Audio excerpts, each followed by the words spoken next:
With y'all back with another video, and today one of the most highly requested videos. Dude's been acting like he's been waiting 6 months, but it's the Kobe 6 versus the Kobe 5. I did do a short version of this a while ago. It's time to do a full YouTube breakdown and let y'all know what my favorite is between the Kobe 6 and the Kobe 5. These are two of the most Kobe shoes in the Kobe line, and these typically have the highest resale values when it comes to any numbered Kobe, at least of the Protros. So I'm gonna give you my full breakdown. I've been wearing both of these for years now. Both of these have been go-to dunk contest shoes at one point or another in my dunking career. And there's a lot of very good reasons to why I like both of them. We'll get into that in the video. Before we do, make sure you like, comment, subscribe. I do a ton of videos like this from reviews versus early looks and a lot of unreleased shoes as well. And even stuff like real versus rep. Start off with the looks of a shoe. This is 100% opinion based, but this is my opinion when it comes to the looks. And I'm not gonna lie, this is a tough one because I feel like with this colorway, I gotta give it to the Kobe 5 just because of its unique design. You don't really see too much of this on the Kobe 5s though. It's usually a 2 to 3 color max color blocking across the full shoe. It's pretty plain, pretty simple.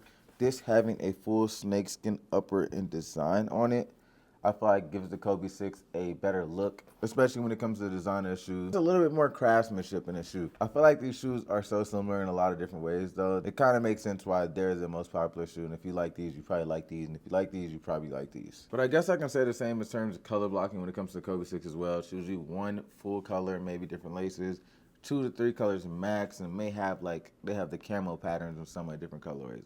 Outside of that, it's usually a solid color here. They may change it on the heel tab or this back part. They're keeping it pretty simple. I honestly don't mind it though. I feel like the color blocking on them is cool, even though they be going crazy with the PEs and a lot of them we don't really get. Can't wait for that Statue of Liberty colorway though. So in terms of look and design, I'm gonna give it to the Kobe 6. Next on the list, we have cushion, and they have the exact same cushion setup. Does feel a little bit different to me, but they both have Cushline midsoles with a 4-foot Zoom Turbo, which is just a 4-foot air unit. The OG Kobe 6s and the 5s had a heel and zoom air unit. Now they've just upgraded, made the Cushline midsole and then just a Zoom Turbo. I don't mind it. I personally think it's a slight upgrade just in terms of durability. And air isn't super groundbreaking in my opinion unless it's like full-length Zoom strobe or something to really be like, no, I need that in the heel or make the shoe trash. Cushline is one of my favorite cushioning setups with Nike along with Zoom X, so I don't have any issues with a Cushline midsole. I do wish they did go with like Cushline 3.0 because a lot of the newer shoes like the Sabrina 2s and the Tatum 3s have them. I don't see why you wouldn't put them in a more expensive model like a Kobe 5 and a Kobe 6 that retail at about $190. So cushion on both of these is going to be a tie. I do feel like the Kobe 5s are a little bit more low to the ground, whereas the Kobe 6s just feel a little bit more rounded. When it comes to squeak on both of these shoes, I'll drop them in a video.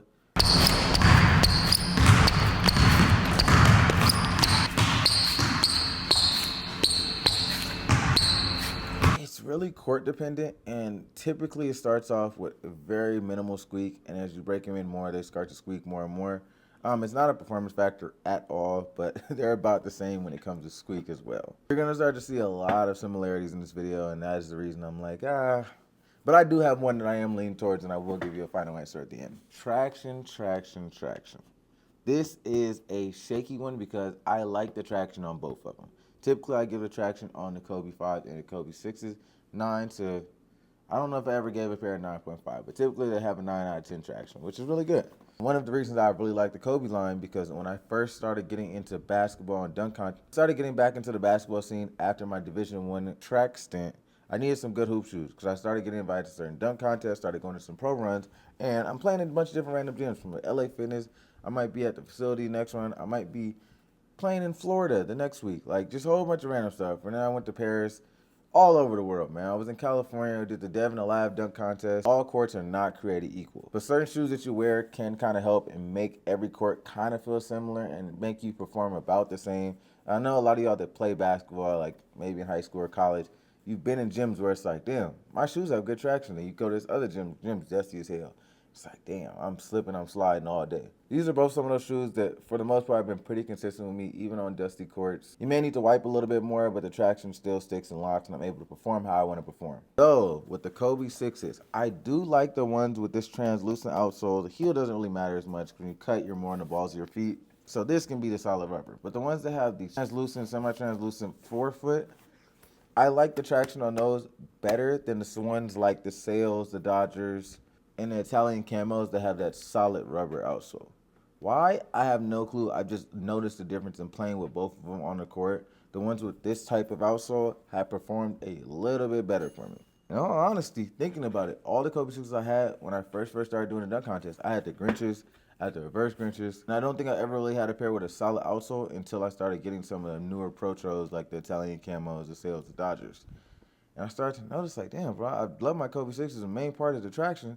I'm going to different gyms, and I usually bring like 2-3 shoes when I hoop. It's a good way to do the comparisons too, because I play like, typically we're winning, so I get to get a lot of games in. And I'll maybe do like 2-3 games in one shoe, then switch 2-3 games in another shoe. And I usually have a shoe like I've already hooped in a decent amount, so it's kind of like a baseline. So when I do the reviews, I can like write down notes in between games, but also have a feel of like, okay, this shoe is like 9 out of 10 traction. So if it's usually worse, if it's worse than this shoe, it's about an average of a 9 out of 10, it's going to be like an 8, 7.5, maybe a little lower. And I was like, damn, bro, I know my Gammas are like 10 out of 10 traction. I usually get a Kobe's about a 9. I'm hooping with my Dodgers, but I'm low-key like sliding a little bit. So in terms of traction, just because the Kobe 5s have been more consistent for me with all colorways,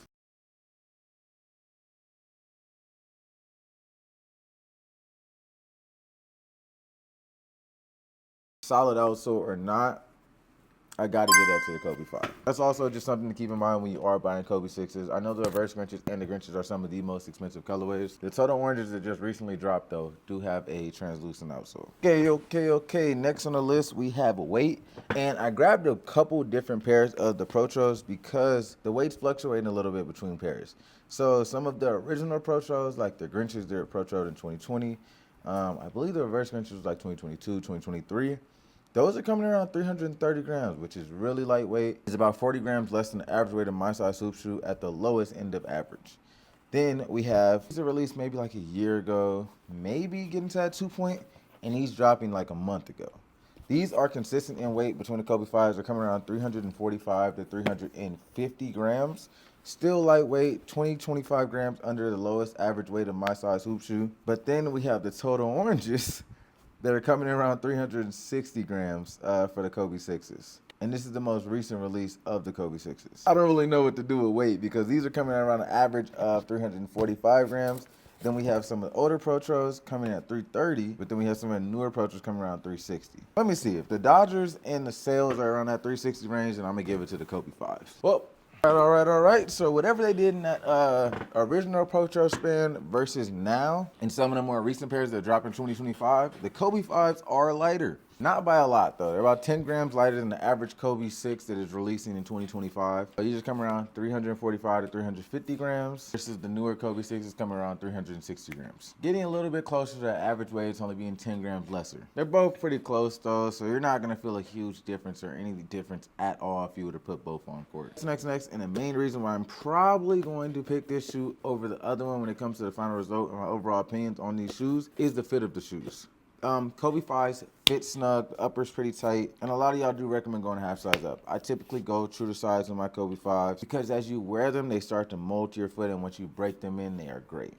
I also typically go true to size on my Kobe 6s, but I have gone a half size up on a couple pairs recently, and that is because that upper and that snakeskin is hard, and it takes a minute to break in.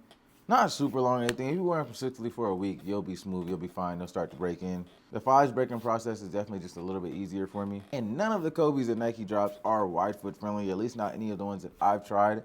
But I will say that the Kobe 6s feel like they have more of like a snug and rounded shoe slash toe box, versus the Kobe 5s have a little bit wider and flatter base.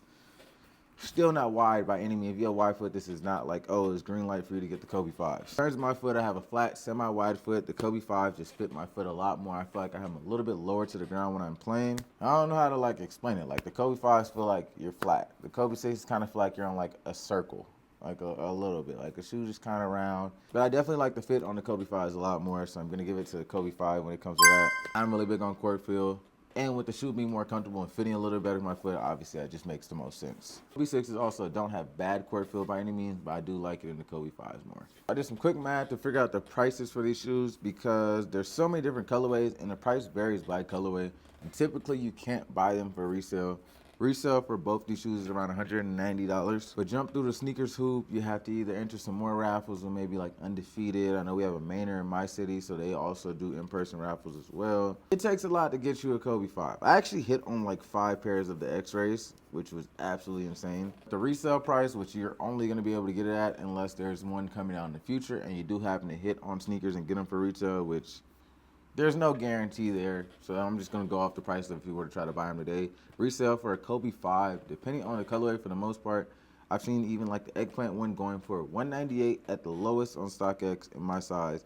And then pairs like the Caitlin Clark are going for around $500. I think they said this pair was limited to like 13 or 18,000 pairs too. And Caitlin Clark is huge right now. She's been giant the last 2 years in terms of like Nike marketing and everything. So it makes sense. They're also in season, so maybe this price on these will drop a little bit more over time. And for the most part, the Kobe 6s are a little bit cheaper. I've seen them go from around $220 on StockX to some pairs like the Reverse Grinch is going up to like $350. Only pairs I've seen going for insanely high. Actually, the sales are going for like $350, which is kind of weird to me. But it has the star pattern on those. Those are pretty decent, I guess. I can give them that. And then the Grinches are going for like 6, 7 plus. So in terms of pricing, I can't really pick a winner because you could literally probably find either one for a lower price depending on what you're looking for, what colorway, and how like patient you are on waiting it out, sending offers on StockX and stuff like that. I recently just bought the Undefeated Gold Kobe 5s for like $220, brand new. And I got lucky and hit on 2 pairs of these for retail. I've hit on 5 pairs of these for retail, so sneakers raffles have been doing me well recently. Overall though, if I had to pick between a Kobe 5 and a Kobe 6 on what is the better hoop shoe, I would definitely have to give it to a Kobe 5. It is a close battle, and a lot of the tech specs on the shoe are very similar. We can even kind of break it down a little bit from the tongue, the mesh on the tongue being similar. Logos are a little different, but the tongue height and everything is very similar on that. Both have the TPU heel counters. This has more of a reinforced mesh on the back versus this has this leather material on the back of the shoe. You can even see on the midsole thickness that the Kobe 5 is just a little thinner, but they also both have similar midsole shapes. They have the same cushioning setup with Cushline and Zoom Turbo. Both have midfoot carbon fiber shanks, Kobe logo on the heels. And the traction patterns are different. This one has a heartbeat traction pattern versus this one having a snakeskin traction pattern. But low-key similar layouts nonetheless. I just feel like for me, my play style and what I like in a hoop shoe, both are really good, but the Kobe 5 just feel a little bit lower to the ground, a little bit more flat, not as rounded, and a little bit more wide. All right, so I matched them up on one side, and you can see the runoff of the Kobe 5 being a little bit wider as well. It's really not by much, but it's just something that I noticed. The midsole seem a little bit thinner on the Kobe 5s. It still has good cushion because it has the cushion line and the 4-foot Zoom Turbo, but it gives me a little bit more court feel. Outside of that, it's just the breaking process and the fit for me. In my opinion, you can't go wrong with either shoe. Appreciate y'all tuning in. Let me know what other verses you want to see in the future. I've been doing a ton of these. It could be same brand. It could be different brands. I try to keep it to like similar shoes. Like I don't want to do a super high top of like one brand and then I'm doing the lightest low top budget model of a different brand. Like I don't know. Something similar, if that makes sense. Like in the future, you will be seeing a Book One versus the Easy One just because they're both supposed to be marketed as an on-court, off-court shoe, and let y'all know what's my favorite in between those. See you on the next one though. I'm out of here.